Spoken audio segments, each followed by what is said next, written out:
The Possessed didn't arrive as a typical television thriller. It surfaced like a quiet rupture, a film where heat, silence, and coincidence began behaving as if they shared a pulse. Scenes designed with mundane predictability twisted into moments that felt strangely sentient, as though the production itself listened, reacted, and answered back. Crew schedules shifted around inexplicable malfunctions, actors found their performances bending toward emotions no script had written, and the line between narrative invention and genuine disturbance thinned more quickly than anyone expected.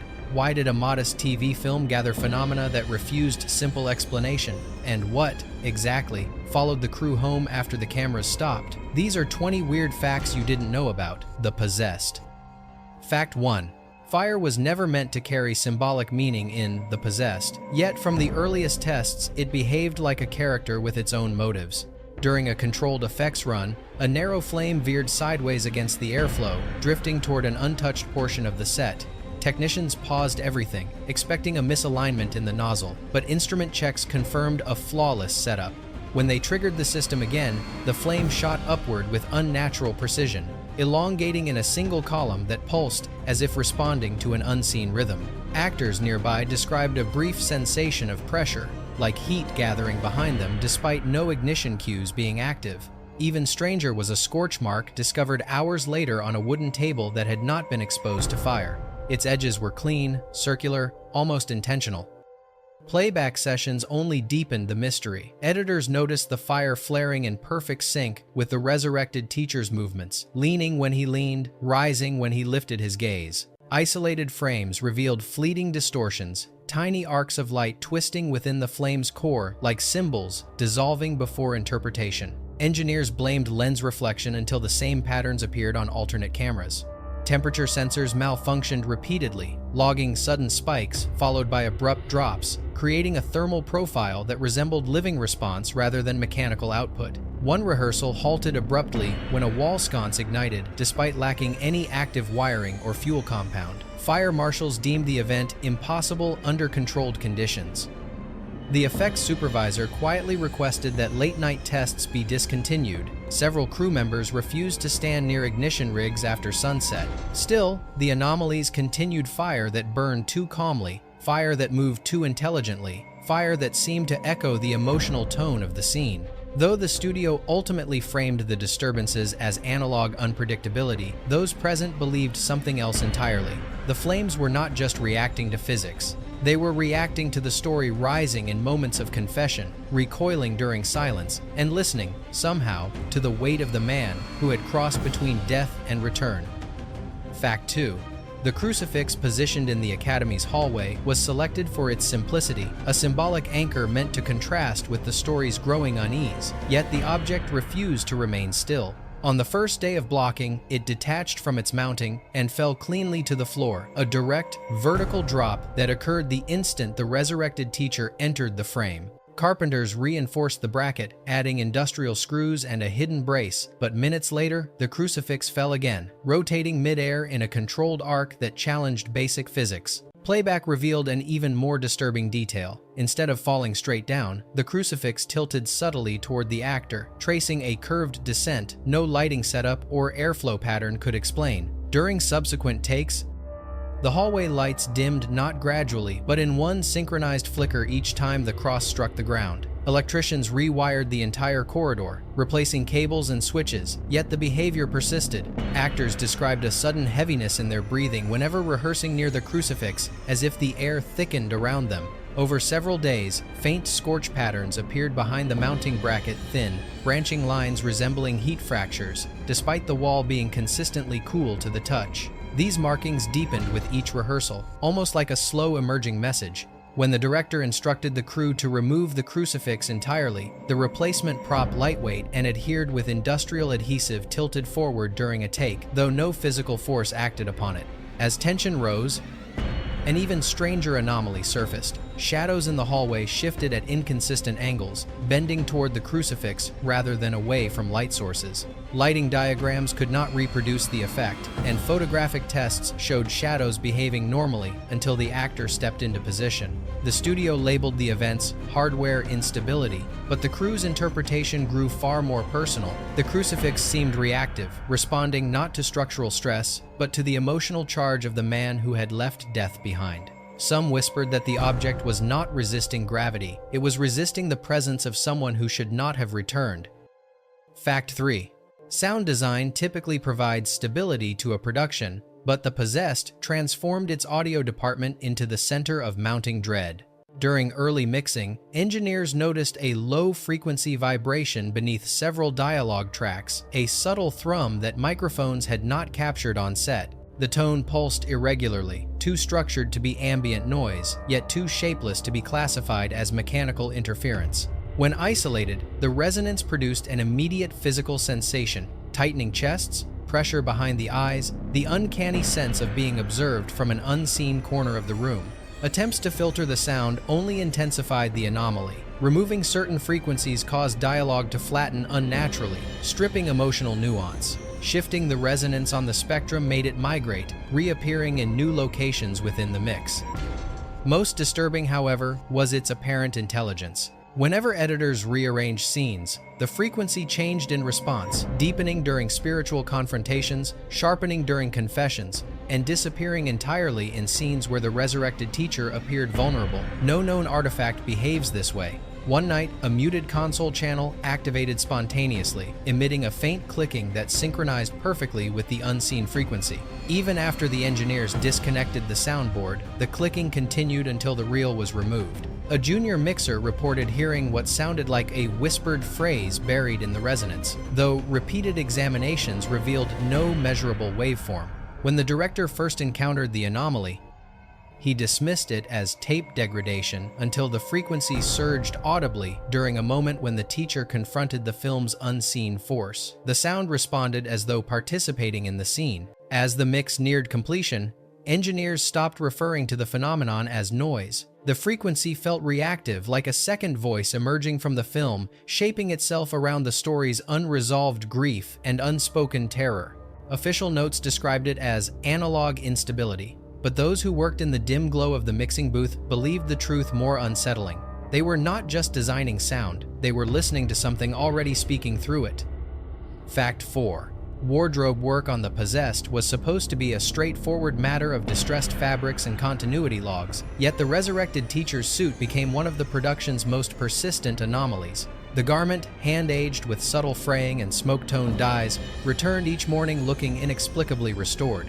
Stitching tightened, faded hems redarkened, and soot patterns dissolved into clean fabric despite being sealed overnight in a climate-controlled case. At first, the wardrobe team suspected accidental switching, but only one version of the suit existed, tagged, logged, and photographed from every angle. Attempts to re-age the suit produced stranger results. Dyes resisted absorption, soot shed instantly from fibers, and patched areas smoothed, as though rejecting the illusion of wear. The head tailor documented these failures meticulously, even inviting the producer to witness the distressing process. In his presence, the fabric behaved normally, absorbing pigment, fraying obediently, but once stored again, it reverted to its pristine state. During a key hallway sequence, the suit appeared suddenly darker, as though lightly scorched, despite no pyrotechnic cues. Camera operators noticed the shift on set, yet playback contradicted them. The recorded image showed the suit crisp, unaltered, even more intact than earlier takes. Continuity photos taken seconds apart also disagreed, displaying slight variations in tone and texture. Wardrobe staff began noticing subtle warmth emanating from the suit during emotionally charged scenes, followed by abrupt coolness when the actor stepped away. One afternoon, a thin smear of soot appeared across the collar. When a crew member reached for a cloth, the mark vanished before contact. Eventually, the team abandoned attempts to control the garment's appearance. Instead, they adjusted continuity around whatever state the suit presented each day. Some whispered that the costume reflected the teacher's unresolved relationship with death, unable to sustain marks of suffering he had already crossed through. Though the studio later dismissed the wardrobe reports as overworked imaginations, those who handled the garment believed it was more than fabric. It behaved like an echo of the character himself, rejecting decay, rewriting its own scars, and quietly asserting a truth beneath the surface of every scene. Fact 5. Shadows in The Possessed were meant to serve as atmospheric accents, yet they became one of the production's most unsettling signatures. During a classroom blocking rehearsal, a long, fluid silhouette drifted across the back wall, even though no cast or crew member occupied the space. The figure moved with unnerving deliberation, gliding behind the resurrected teacher before dissolving into the corner. Lighting technicians reviewed their setups, confirming that no lamp angle could cast such a shape. When footage from multiple cameras was compared, the shadow repeated across takes consistent in outline yet subtly altering posture. It behaved not as a static obstruction but as something responsive. Even more perplexing, the silhouette extended toward light sources rather than away from them, defying the geometry of illumination completely. Technicians replaced lenses, adjusted rigs, and remeasured the room. Still, the shape persisted. During telescene transfer, an external operator, unfamiliar with the shoot, flagged the anomaly as non-linear exposure movement, a term associated with manipulated frames, though the negatives showed no sign of tampering. The shadow appeared more defined during scenes involving emotional tension. In moments when the resurrected teacher confronted guilt, it sharpened, narrowing into a more humanoid outline. When the scene relaxed, it softened, blurring into ambient darkness. Crew members began feeling brief, cold drafts seconds before the silhouette appeared, followed by an unnatural stillness once it faded. A camera operator reported a faint vibration beneath his tripod during a hallway take, as if someone had stepped beside him. Yet, the only visible movement was the shifting shadow. The director avoided reshooting sequences containing the anomaly, insisting that the footage carried an accidental energy impossible to replicate, but privately, he admitted the phenomenon left him uneasy.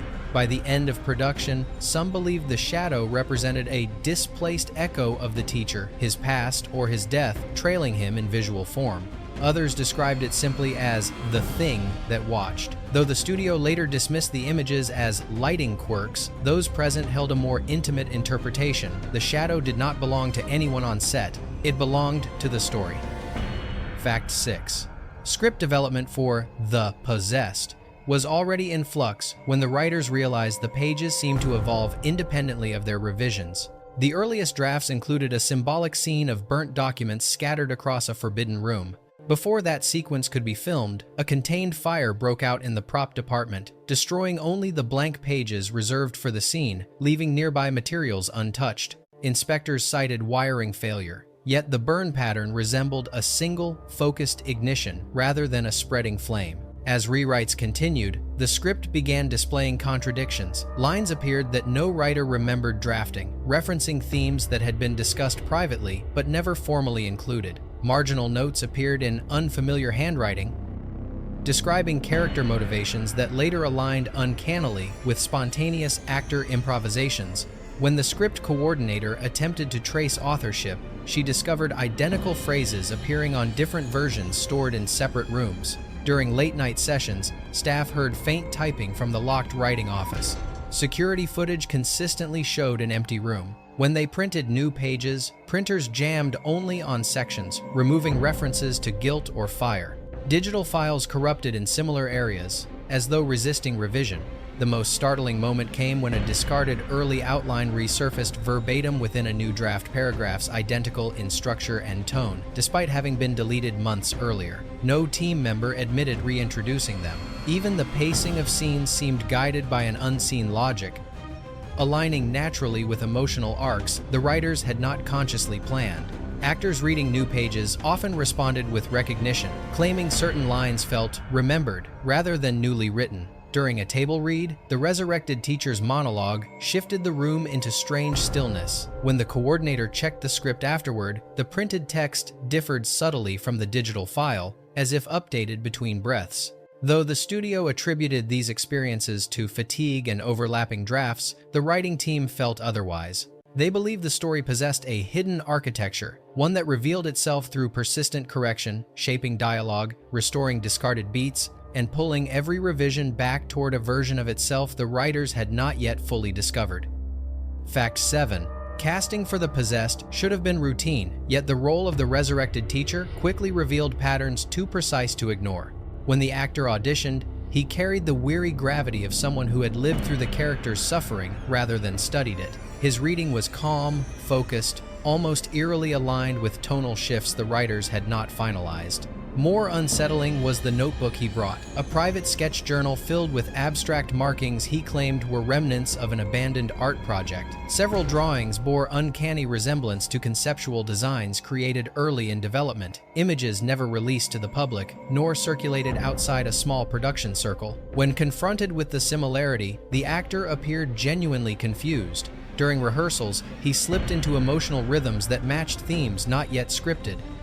He delivered lines with inflections that foreshadowed revisions writers would not draft for weeks. At times, he paused mid-sentence, listening to something beyond the room, then resumed with uncanny precision. Crew members observed subtle temperature changes whenever he performed scenes involving guilt or spiritual tension, air cooling abruptly around him before returning to normal once the scene ended.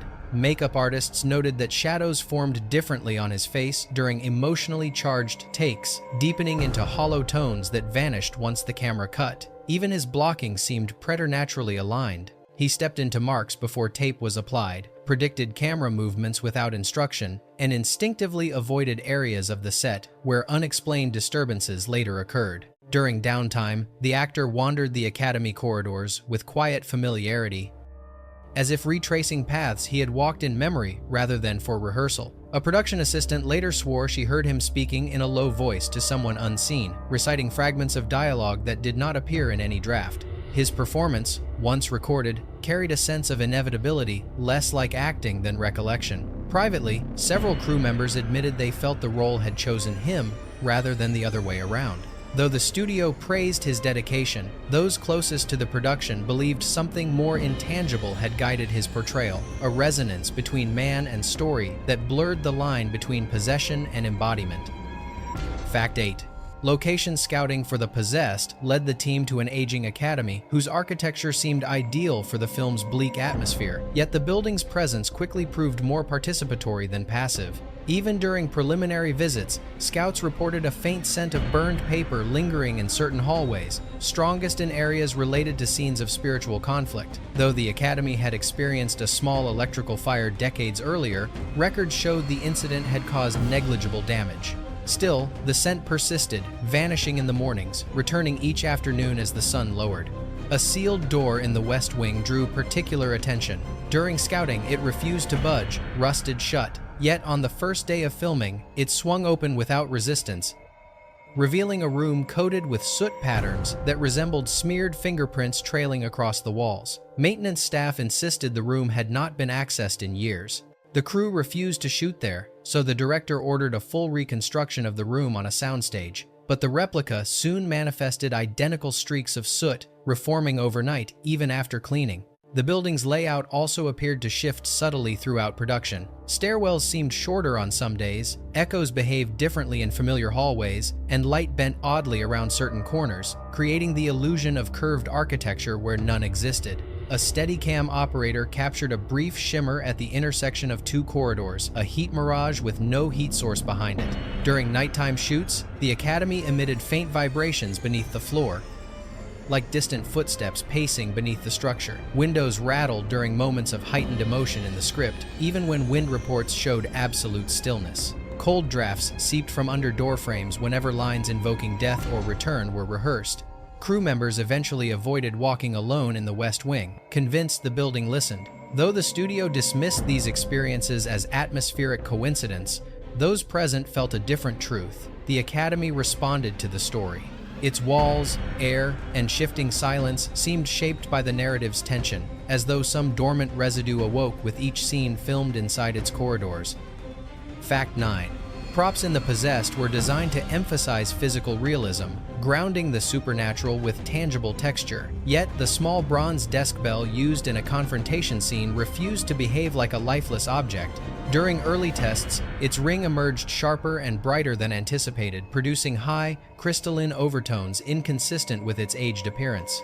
Sound engineers struck the bell multiple times expecting uniform resonance, but each strike delivered a different tonal contour, sometimes rising mid-ring as if adjusting itself. When placed near warm equipment, the bell emitted faint chimes without being touched. Several crew members claimed to feel subtle vibrations when their hands hovered above it, as though the bell held an electrical charge. The prop master verified that no mechanism or modification existed inside. Still, the bell shifted position between takes, rotating slightly or sliding a few centimeters, despite no recorded movement. Continuity photographs revealed these changes, though no one on set admitted to handling it. Playback intensified concerns. In slow motion, the bell appeared to tremble even when resting, a microscopic oscillation that did not match camera shake or ambient disturbance. Beneath its audible ring, the audio track contained a low, hum-like undertone resembling whispered breath. Engineers isolated the frequency, only to discover it matched no equipment, no ambient environment, and no human vocal range. As shooting progressed, actors interacting with the bell reported sudden disorientation, stumbling over lines or losing focus immediately after ringing it. One performer dropped the bell abruptly, insisting it had grown hot despite normal thermal readings. On another occasion, the bell surfaced outside its padded storage box before a morning call, resting neatly on a table no one claimed to have used. Crew members eventually treated the bell cautiously, avoiding unnecessary contact. Some whispered it behaved like a tuning fork for something unseen, reacting not to sound, heat, or motion, but to emotional tension within the scene.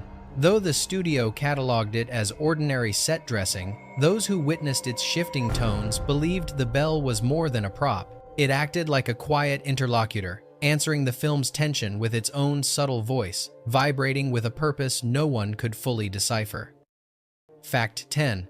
Editing The Possessed was expected to be a clean, almost mechanical process, matching continuity, tightening, pacing, smoothing transitions. Instead, the editing suite became the environment where the production's strangest inconsistencies converged. During the assembly of an early hallway sequence, the editor noticed the resurrected teacher's silhouette shift subtly between frames, compressing and expanding as if the film itself were inhaling. Believing it to be a transport issue, he moved the reel to another flatbed machine. Yet the anomaly repeated at the exact same timestamps. Attempts to trim the distorted frames led to further complications. The splice point resisted the blade, the celluloid tightening as if bracing against being cut. After forcing the splice, additional frames warped around the edit, producing a ripple effect no optical theory could justify. Overnight, footage that had been perfectly synchronized drifted offbeat by fractions of a second. When editors restored the original order, it drifted again, always in the same two scenes. Audio introduced its own mystery. Beneath the score, a faint rustling emerged whenever the teacher confronted themes of guilt or spiritual reckoning. Engineers isolated the sound, expecting tape degradation. Instead, they found no waveform silence on paper, resonance in the ear. One muted track activated on its own during a late session, emitting a slow, rhythmic beat aligned with the actor's on-screen steps. The console had no input connected. Even the editing environment reacted. Lights dimmed during emotionally heavy sequences, then returned to normal once the footage stopped. On one evening, the Moviola's motor surged briefly, speeding up a reel without command, the image accelerating into a blur before correcting itself. The director eventually instructed the team to avoid altering scenes that pushed back. These untouched sections entered the final cut with slight irregularities, a breath too long, a pause too sharp, a frame that flickered out of rhythm with the rest. Viewers later described these moments as dreamlike, unaware they were artifacts of a film-resisting rearrangement. Though officially attributed to analog instability, those who spent long nights in the suite believed a different truth. The Possessed wasn't simply being edited, it was choosing what part of itself would remain. Fact 11. Makeup for The Possessed aimed for grounded realism, a subtle, exhausted look meant to suggest a man carrying the weight of death without slipping into spectacle. Yet the resurrected teacher's appearance changed unpredictably in ways no brush or pigment could control. Each morning, makeup artists carefully shaded the actor's eyes, added faint discoloration at the temples, and applied a lightly ashen tone, but under studio lights, these details often deepened without intervention. Dark circles thickened, hollowing his gaze, the ashen tint shifted into something resembling dried smoke. Continuity photographs taken minutes apart documented contradictions. In one shot, the actor's skin appeared normal. In the next, an almost charred shadow traced along his jawline. When artists attempted to correct the inconsistencies, foundation refused to adhere evenly, sliding across his skin as though repelled. On 2 separate days, faint soot streaks appeared across his collarbone. When wiped, no residue transferred to the cloth. Mirrors compounded the unease. During a pre-take check, an artist noticed the actor's reflection showing deeper hollows beneath the eyes than what existed on his face. In another instance, his mirrored image bore faint ember-like flecks around the pupils, tiny glints resembling reflected flame. Nothing in the room produced such light. Physical symptoms accompanied the visual anomalies. During intense scenes, the actor's pulse slowed unexpectedly, visible in the stillness of his neck and temples. Moments later, during breaks, his pulse returned to normal. A medic found no irregularities. The actor reported sensations of heat gathering beneath his skin, followed by sudden cold flashes across his shoulders, particularly when rehearsing lines that confronted his death. During one evening shoot, an artist's makeup brush snapped as she attempted to deepen his shading. No excessive pressure had been applied. Another day, a bottle of pigment she'd never opened appeared half empty. As production continued, the makeup team stopped attempting to fix the inconsistencies. Instead, they documented them, accepting that the character's internal struggle seemed to manifest physically, shaping the face in ways makeup could not. The studio later dismissed these accounts as continuity and lighting errors, but those who stood inches from the actor's skin believed the film was painting him, revealing, through his face, the fragments of a man suspended between life and return. Fact 12.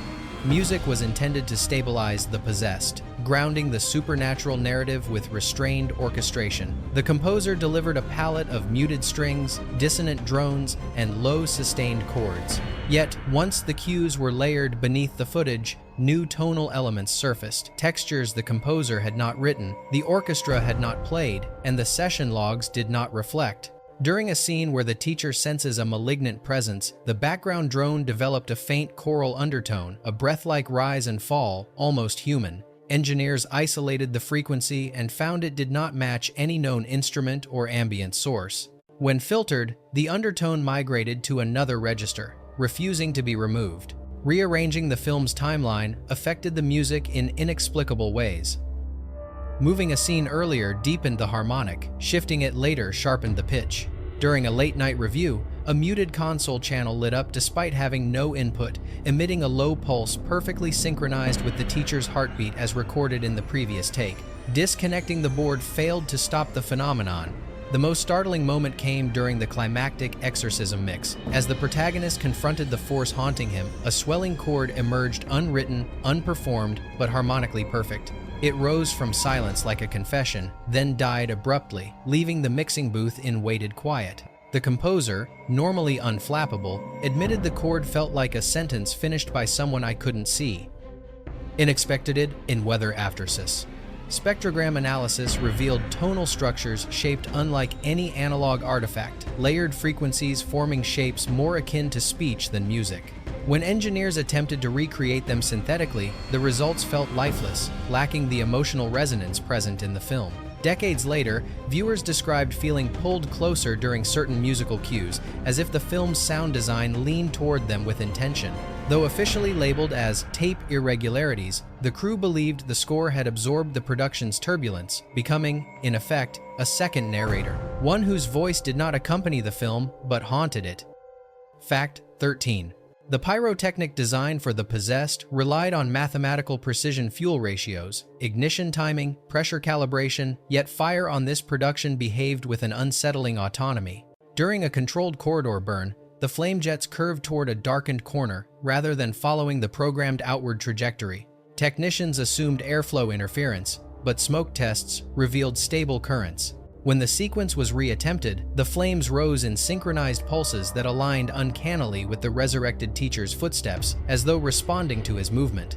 A more alarming incident occurred when a wall sconce ignited without wiring or accelerants, burning in a cold, bluish tone, unlike any gel or compound in the effects inventory. Fire marshals examined the fixture, perplexed by the absence of chemical residue or heat patterns consistent with spontaneous combustion. Sensors placed throughout the set recorded sudden temperature spikes in localized pockets, followed by abrupt drops, producing thermal signatures more akin to emotional surges than environmental fluctuations. During the climactic exorcism, sparks shot across the frame in fragmented arcs that resembled symbols, dissolving before interpretation. Editors, reviewing the footage frame by frame, noticed momentary shapes within the flames, angular forms stretching and collapsing in rhythmic patterns. Engineers attributed them to camera bloom, but the same patterns appeared on multiple cameras positioned at different angles. Actors reported sensations of heat pressing against their backs seconds before ignition cues, despite standing far from the pyrotechnic rigs. Smoke behaved unpredictably as well, drifting in straight, almost disciplined columns rather than natural plumes. Fuel lines performed flawlessly in isolated tests, yet misfired during emotionally charged takes, as if the fire responded not to mechanics, but to meaning. By mid-production, the effects supervisor prohibited late-night testing, citing crew discomfort. Several team members refused to stand near ignition panels alone, describing the fire as aware. Though the studio later dismissed the anomalies as analog-era unpredictability, those who witnessed them believed the flames had become narrative participants, interpreting scenes, reacting to emotional tension, and revealing through heat and light the story's deeper, unspoken truths. Fact 14. Electrical instability on The Possessed became a persistent signal that something intangible flowed through the production. Overhead fixtures dimmed in abrupt, unified pulses whenever the resurrected teacher stepped into certain areas of the academy, creating a halo of half-light that intensified his presence on screen. Electricians tore apart junction boxes, replaced wiring, recalibrated transformers, yet the fluctuations returned with perfect synchronicity to the actor's emotional beats. A portable generator responsible for auxiliary lighting stuttered during scenes referencing fire, though load measurements showed minimal strain. Video monitors displayed vertical static bands that rippled across screens like signals reacting to unseen interference. When all wireless devices were disabled, the distortion persisted, appearing only during moments when the script invoked guilt or supernatural return. A spotlight intended for a tracking shot shifted several inches mid-take, its mounting bolts later found untouched. Playback revealed a strange dimming across the corridor seconds before the drift, as if the light were being pulled rather than redirected. Temperature around the breaker panels fluctuated unpredictably, heating during quiet moments and cooling rapidly during high-intensity scenes. One of the most startling incidents occurred when the resurrected teacher rehearsed alone in the hallway. As he delivered a line confronting his past, every light in the corridor dropped to half intensity simultaneously, then returned to full brightness once the line ended. Electricians witnessed the event in stunned silence. No command had been issued. Sensors installed as a precaution later revealed voltage anomalies clustering precisely around scenes invoking death or resurrection. The fluctuations behaved less like mechanical failure and more like biological response, spiking, dipping, and steadying in ways that mirrored the emotional arcs of the story. Though the studio labeled the disturbances as the result of aging infrastructure, other productions shot in the same building experienced no issues. Crew members began avoiding working alone near electrical rigs, unsettled by what felt like the building's nervous system firing in response to the film. In private conversations, they admitted a shared suspicion. The lights were not malfunctioning. They were responding like an unseen witness, affirming the story unfolding before them. Fact 15. Mirrors were used throughout The Possessed to amplify tension, but they soon became the production's most unnerving visual anomaly. In an early classroom take, the resurrected teacher's reflection blinked half a beat after the actor himself. The effect repeated across multiple takes, visible only on camera. In direct view, the mirror behaved normally. When filmed in the hallway, the reflection lagged behind by a full step, hesitating before following the actor's movement. Editors confirmed no synchronization errors. These distortions existed in the raw footage. Even more disturbing was a flickering glow captured behind the actor during a night shoot. The mirror showed a faint fire-like shimmer, though the room remained cold and unlit. When the actor turned, nothing appeared, yet playback preserved the glow with perfect clarity. Mirrors across the set began to develop handprint-like smudges that reappeared seconds after thorough cleaning. One newly installed mirror cracked on its own accord during a quiet moment, the fracture spreading not toward the actor, but toward his reflected image, branching like a guided path. Makeup artists noticed mismatched details, reflected soot patterns on the actor's jawline absent from his actual skin, and darkened eye sockets only visible through the glass. Attempts to light the reflections consistently failed. Shadows drifted at unnatural angles, bending toward the teacher rather than away from light. During an intense rehearsal, the actor stepped aside and asked the crew to check the mirror. He claimed he saw someone standing behind him. No one else had. That same night, his reflection appeared subtly taller in playback footage, its posture straighter, its expression harder to decipher. By the end of production, crew members avoided looking directly into mirrors during late shoots, draping them whenever possible. Though executives dismissed the anomalies as lens aberrations or lighting quirks, those who worked closest to the phenomenon believed the mirrors were not malfunctioning. They were translating something the camera was not meant to see. The reflections they felt represented not duplication, but revelation. Fact 16. Weather was one of the few elements the crew believed they could rely on during production, yet the possessed quickly dismantled that confidence. Scenes scheduled under stable, neutral skies would abruptly shift into unsettling atmospheric moods that aligned too precisely with the film's emotional tension. During early exterior shoots, the sun dimmed behind dense cloud cover that formed in minutes clouds absent from regional radar reports. The cinematographer noted that the light seemed to withdraw, leaving the actors framed in a diffuse gloom, perfect for the story's themes, but impossible to justify meteorologically. During a courtyard rehearsal, a sudden gust scattered script pages moments before the resurrected teacher delivered a pivotal monologue about returning from death. The pages retrieved later showed curled edges, as though lightly singed. Despite no open flame or heat source nearby, a fine ash-like dust drifted through the air during multiple rehearsals.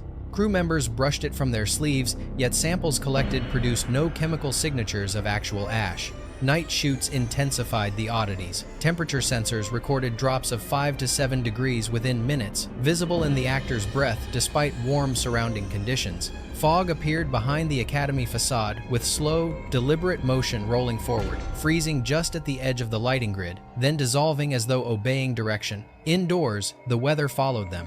Drafts slipped beneath sealed doors during scenes invoking guilt. Windows rattled, despite stillness outside. Overhead tiles vibrated faintly as the resurrected teacher entered emotionally charged dialogue. A tremor felt more through the soles of shoes than heard. Even more unsettling were moments when the environment seemed to anticipate the script. During a rehearsal, discussing the fire that once consumed the teacher's life, a thunderless flash illuminated the sky, bleaching the courtyard in white light.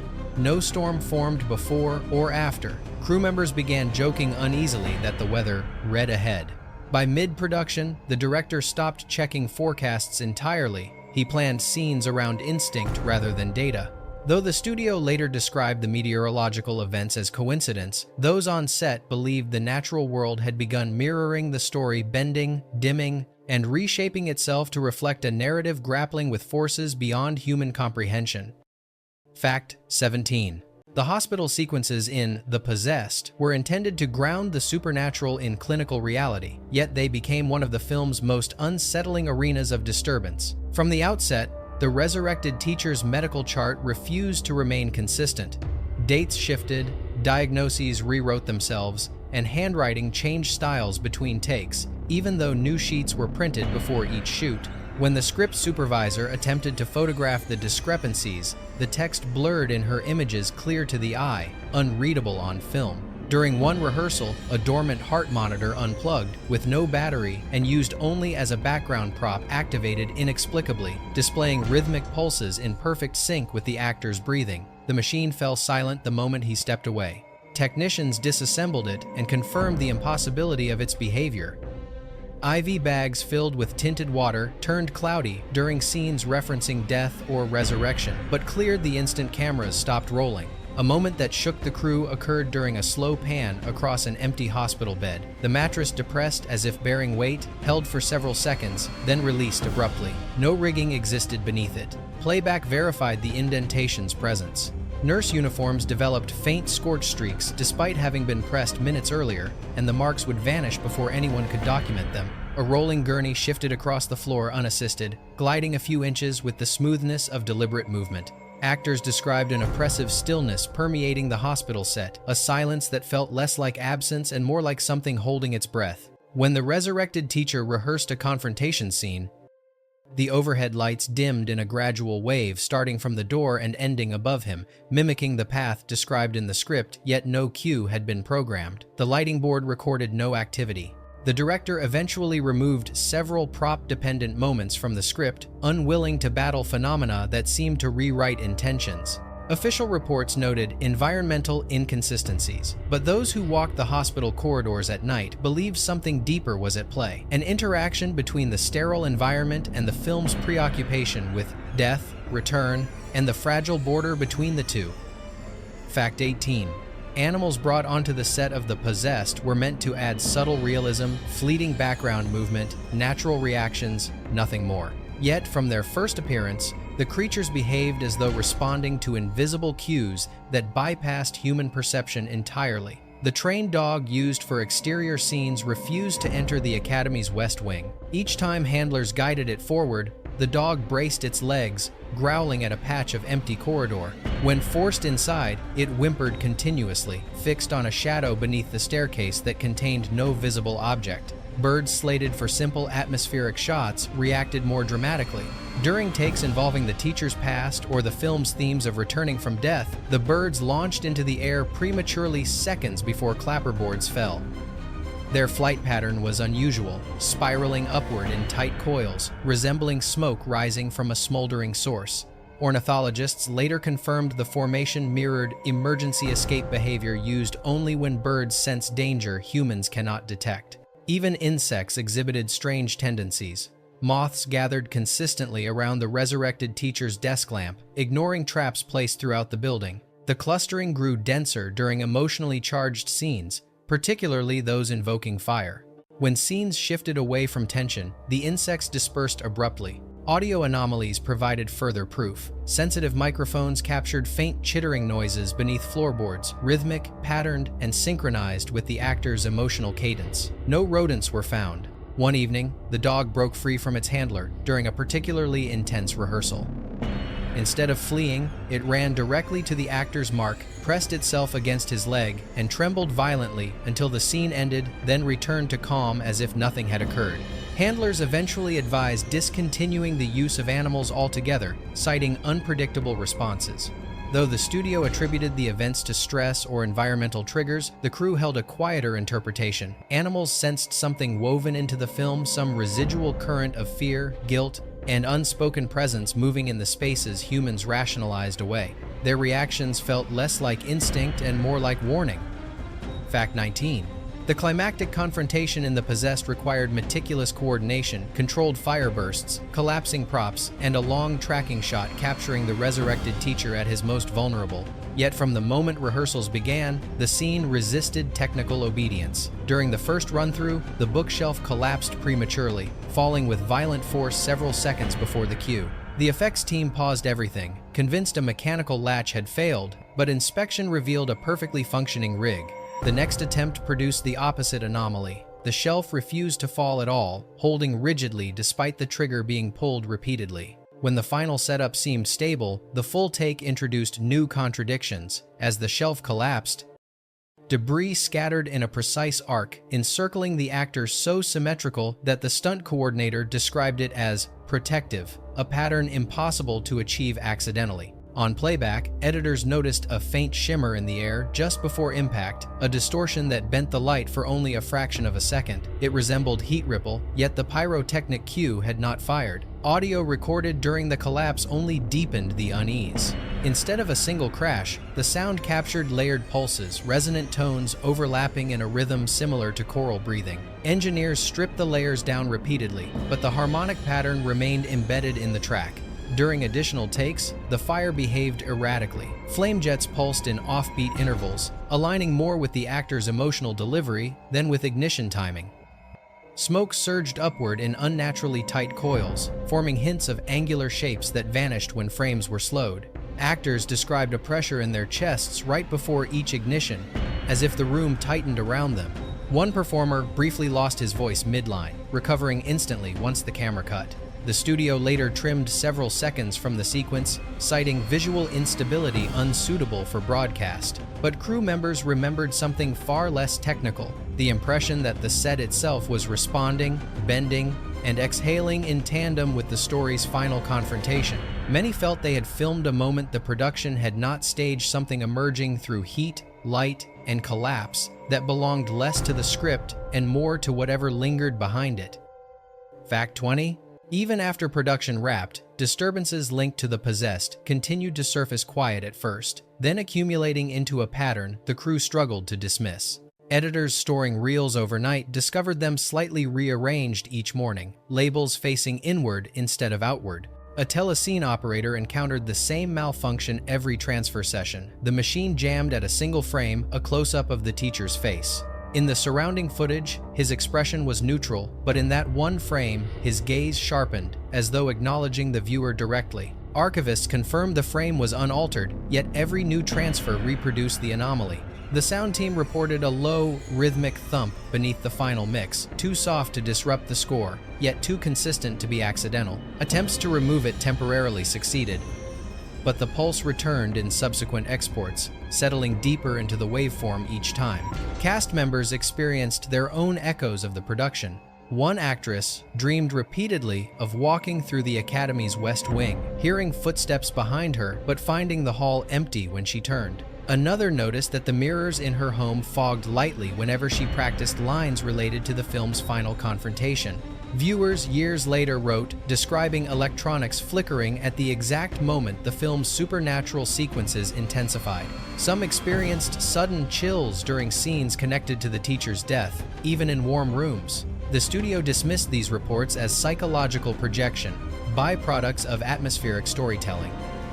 But those closer to the film sensed another truth, that something within the production had been imprinted onto the footage itself. Crew members revisiting archived material decades later described feeling watched while the reels played. One editor refused to screen the final cut alone, claiming the silence between scenes felt pressurized. Another observed faint motion in the periphery of dark frames, like a figure shifting just beyond recognition. Over time, a quiet consensus formed among the people who created the film. The Possessed hadn't simply told a story about resurrection, it had absorbed the emotional weight of its own making. The film felt alive, not metaphorically, but in the subtle, persistent ways it reacted long after production ended, as if the boundary between narrative and reality had thinned just enough for something to pass through. Bonus fact: decades after The Possessed aired, a film archivist preparing materials for a remastered release found a canister that did not appear on any catalog list. The label was handwritten, smudged, and inconsistent with the studio's archival system. Expecting a damaged duplicate, the archivist loaded it onto the viewer, only to discover footage that no script, schedule, or production memo had ever documented. The sequence depicted the resurrected teacher walking slowly down a narrow corridor, illuminated by a dull, ember-colored flicker. The walls appeared scorched, bowed inward as if exposed to intense heat, yet no known set matched the location. The actor's demeanor differed from every recorded scene. He moved with deliberate caution, glancing repeatedly towards something hovering outside the frame. Oddest of all, his shadow lagged behind him not by a fraction of a second, but by a full beat, stretching and contracting with a rhythm independent of his movements. When the archivist examined the film stock under magnification, the edges showed faint heat warping, though the reel had been stored for decades in temperature-controlled conditions. Digitizing the footage proved nearly impossible. The transfer machine crashed twice, then overheated despite running at minimum load. When a clean playback finally succeeded, the clip's final moments revealed the teacher turning slowly toward the camera, his expression sharpened by an intensity unseen in the broadcast cut. He whispered something indecipherable, a low, layered sound, more like overlapping breaths than speech. Spectrogram analysis revealed a frequency structure inconsistent with human vocalization, forming shapes closer to harmonic interference than language. In the final frame, faint reflections of fire danced in his eyes, though the corridor behind him remained devoid of flame. Archivists debated whether the reel was an abandoned test, an improvised take, or an accidental exposure. Yet no lighting rig, corridor set, or costume variation matched anything used during filming. Those who viewed the reel alone described an indescribable sensation, the feeling that the figure on screen was not acting, but waiting. The footage was quietly returned to storage, unlisted, as if acknowledging it formally might invite further disturbance. For some, the reel represented a final echo of a film that blurred the line between performance and presence, leaving behind a haunting reminder: not everything captured on film originates from the set. If one detail from these strange accounts shifted the way you see The Possessed, tell us which moment stayed with you. Every production leaves behind stories, but this one left echoes quiet, persistent, and never fully explained. Share the fact you found most unsettling, and let us know which forgotten film, eerie broadcast, or buried production you want us to uncover next. Your curiosity keeps this series alive, and your suggestions guide where we go from here. The deeper we search, the more the past begins to answer back.